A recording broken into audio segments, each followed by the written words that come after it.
नागपुर में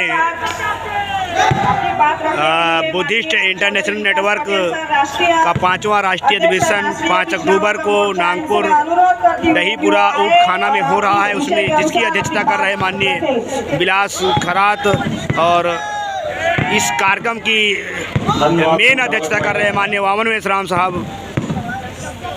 Buddhist international network का 5वां राष्ट्रीय अधिवेशन परम पूज्य डॉक्टर बाबा साहब अम्बेडकर मैदान दहीपुरा ऊँटखाना नागपुर में चल रहा है। मंच पर उपस्थित तमाम सम्मानित अतिथिगण और पूरे देश के कोने कोने से आए मूल्यवासी बहुजन साथियों, हम लोग किसान के बच्चे हैं, मजदूर के बच्चे हैं और खेती किसानी में बहुत ज्यादा काम हम लोग करते रहते हैं। तो ये बारिश और धूप का हमारे ऊपर कोई असर नहीं पड़ता और जिस तरीके से आप लोग मैदान में डटे हुए हैं, तो आप देश भर में कब्जा करे हुए हैं या करना चाहते हैं, उनको मुंहतोड़ जवाब देने के लिए हम लोग तैयार हैं।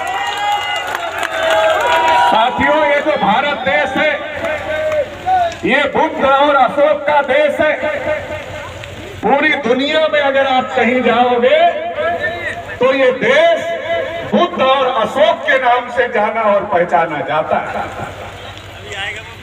जो लोग आज यहाँ बुद्ध की विरासत को, अशोक की विरासत को छुपाने का काम कर रहे हैं, दबाने का काम कर रहे हैं, वो आरएसएस और बीजेपी के लोग जब यूरोप और अमेरिका में जाते हैं तो उन्हें भी बुद्ध और अशोक के नाम का ही सहारा लेना पड़ता है। जिनकी रात दिन वो एक गाथा गाते हैं, उनके नाम से काम नहीं चलता। लेकिन एक ऐसे दोगले चरित्र के लोग हैं, विदेश में जाते हैं तो अपनी इज्जत बढ़ाने के लिए, अपना मान सम्मान बढ़ाने के लिए बुद्ध और अशोक का नाम लेते हैं और भारत के अंदर जब रहते हैं तो इस महान विरासत को दबाने का काम करते हैं और इस महान विरासत के जो वारिस हैं उनको दबाने का काम करते हैं, उनके ऊपर अन्याय और अत्याचार करने का काम करते हैं। साथियों, आज आप लोगों ने ये साबित कर दिया है कि अब ना तो हम लोग दबने वाले हैं, ना ही हम लोग रुकने वाले हैं। अब हम लोग अपना हक अधिकार लेकर के ही रहेंगे। जो बुद्ध और अशोक की विरासत है उसे अब कोई उस पर कब्जा नहीं कर सकता है। जो हमारी विरासत है उसे हम लेकर रहेंगे। साथियों, हमें इस बात को समझना पड़ेगा, हमें इस बात को जानना पड़ेगा। चूंकि मैं राष्ट्रीय पिछड़ा वर्ग मोर्चा का राष्ट्रीय अध्यक्ष हूं और आपकी जानकारी के लिए बताना चाहता हूं कि जो राष्ट्रीय पिछड़ा वर्ग मोर्चा है, ये पिछड़ा वर्ग मतलब ओबीसी और ओबीसी का राष्ट्रीय स्तर का संगठन है। ये ओबीसी का राष्ट्रीय स्तर का संगठन है। तो तमाम साथियों को जानकारी अगर नहीं होगी तो मैं ये भी कहना चाहता हूं, ये जो बुद्ध और अशोक की विरासत है, ये ओबीसी की भी विरासत है। केवल शेड्यूल कास्ट की विरासत नहीं है, ये ओबीसी की भी विरासत है।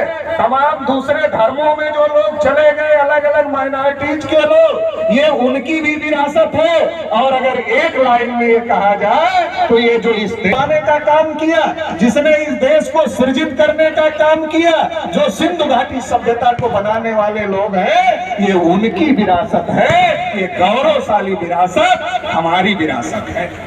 इसलिए मैं आपसे कहने आया हूं कि अब ये लड़ाई अलग अलग रह के नहीं लड़ी जाएगी।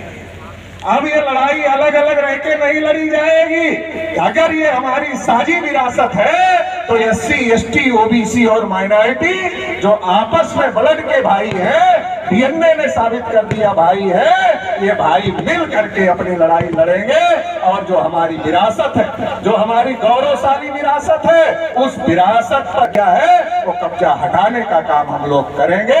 क्योंकि साथियों, जो विरासत होती है, जो विरासत होती है वो पूंजी होती है। अगर कोई राजा का लड़का राजमहल में तुम तो तोड़ रहे हो भारत को, बार बार तोड़ने की कोशिश कर रहे हो और कह रहे हो अखंड भारत बनाएंगे। अखंड भारत हमारे पुरखों ने बनाया था जब अफगानिस्तान के आगे तक भारत था। वो सम्राट अशोक का भारत था, वो हमारा भारत था। विश्व गुरु हमारे पुरखों ने बनाया। आज 200 यूनिवर्सिटियों में भारत की एक भी यूनिवर्सिटी नहीं है। हमारे पुरखों का राज था तो भारत विश्व गुरु होता था। आज अगर आपका लड़का अमेरिका में पढ़ता है, लंदन में पढ़ता है, तो आप बहुत गर्व और गौरव के साथ कहते हैं कि हमारा एक बेटा लंदन में पढ़ता है, हमारा एक बेटा अमेरिका में था। वो हमारा गौरवशाली इतिहास था।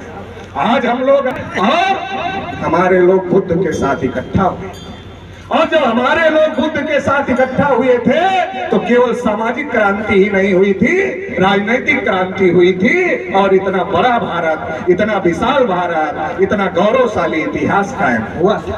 लेकिन पुष्यमित्र शुंग ने जब अंतिम राजा बृहद्रथ की हत्या किया, और राजा बृहद्रथ की हत्या करने के बाद पुष्यमित्र शुंग ने इस देश में जाति व्यवस्था बनाने का काम किया, वर्ण व्यवस्था को ज्यादा प्रभावी करने का काम किया।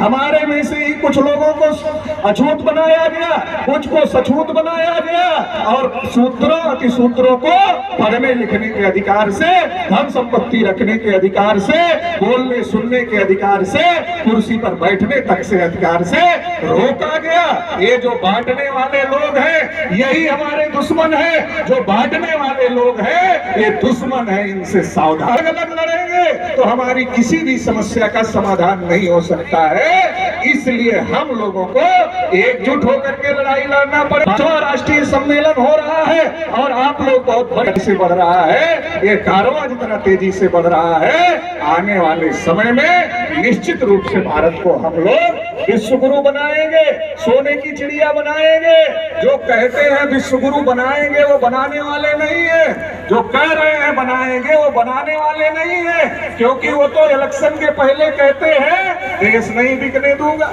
और इलेक्शन के बाद क्या करते हैं, देश नहीं बचने दूंगा। पहले कहते देश नहीं बिकने दूंगा और